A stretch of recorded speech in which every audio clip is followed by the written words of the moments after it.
Dewan Hakim yang arif dan bijaksana, hadirin wal hadirat yang kami banggakan. Manusia dalam pandangan Islam adalah makhluk mulia dan berbudaya yang diutus oleh Allah sebagai khalifah di atas bumi dan diberikan tugas untuk memakmurkannya. Di antara semua ciptaan Allah, manusia adalah makhluk yang paling bagus fisiknya dan yang paling sempurna potensi psikisnya. Ahsani takwim. Sebagai khalifah Allah, sudah barang tentu manusia dituntut untuk memiliki berbagai macam pengetahuan dan keterampilan yang memadai dalam menjalankan tugasnya sesuai ajaran suci agama Islam. Lukman Hakim Saifuddin, Menteri Agama 2014-2019, ketika disodorkan pertanyaan mengapa Islam sering diidentikan dengan teroris, beliau menegaskan bahwa anggapan tentang Islam sebagai agama teroris adalah tidak benar, sebab Islam adalah agama yang mengajarkan kedamaian.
tidak berlebih-lebihan dan tidak mengurangi, tidak materialistis berurusan dunia semata seperti Yahudi, dan tidak semata berurusan dengan rohani seperti Nasrani. Akan tetapi ada keseimbangan, perhatian, perpaduan antara dua hal, yakni jasmani dan rohani sesuai fitrah manusia. Hadirin, Islam mencetak pemeluknya menjadi muslim penyebar manfaat dan pelopor kedamaian. Dari namanya sendiri, Islam berasal dari kata aslama yuslimu, islaman, yang berarti tunduk, patuh, dan selamat. Seorang muslim seharusnya patuh kepada Allah Subhanahu wa Ta'ala untuk menjalankan ketentuan syariat Islam, hablum minallah, sekaligus mampu menyelamatkan diri sendiri dan orang lain, hablum minannas.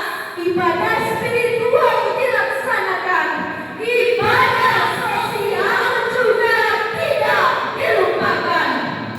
Dewan Hakim yang adil dan bijaksana, hadirin wal hadirat yang kami banggakan, Islam hadir sebagai penyelamat bukan hanya di dunia, akan tetapi di akhirat.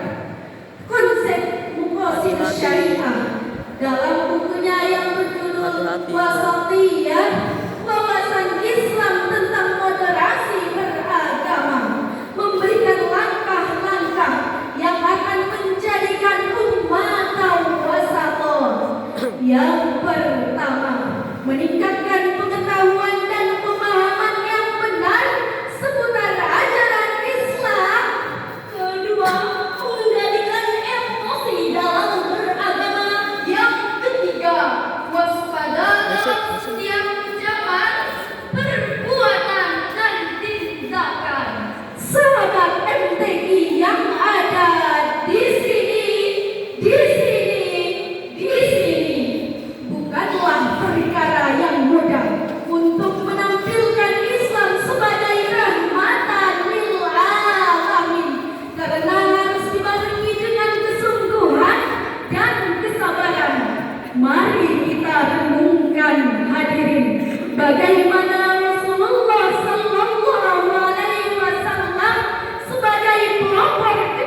dalam Al-Quran surah Al-Anbiya ayat 107 sebagai berikut.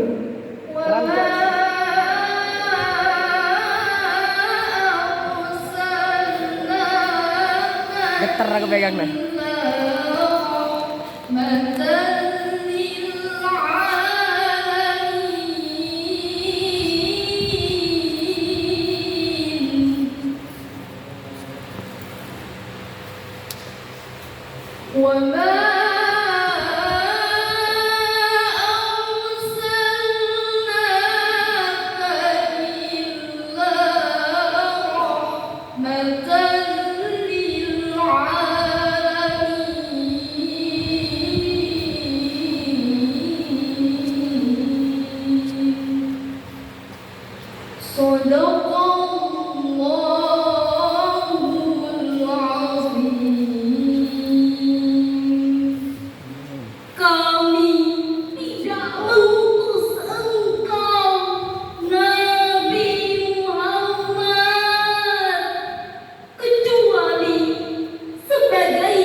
Dalam tafsirnya jilid 8 halaman 4734 menjelaskan bahwa rahmatan lil alamin mencakup agama dan dunia. Ketika Rasulullah sallallahu alaihi wasallam diminta untuk mendoakan orang-orang musyrik agar dibinasakan oleh Allah Subhanahu wa taala, beliau menjawab, "Innama bu'ithu rahmatan wa lam ub'ats 'adzaban." Sesungguhnya aku diutus sebagai rahmat, bukan untuk azab. Dalam sebuah buku Asy-Syifa bi Ta'rifi Hukukil Mustafa halaman 20 disebutkan bahwa rahmatan lil alamin adalah kasih sayang yang meliputi seluruh makhluk. Bagi orang mukmin memperoleh petunjuk, bagi orang munafik hidup aman dan tidak dibunuh, bagi orang kafir ditunda azabnya di hari kemudian. Dewan Hakim yang arif dan bijaksana, hadirin wal hadirat yang kami banggakan, dari uraian di atas dapat kami simpulkan sebagai berikut. Yang pertama, kita wajib menjaga penampilan Islam yang dapat membagikan kasih sayang kepada siapapun. Yang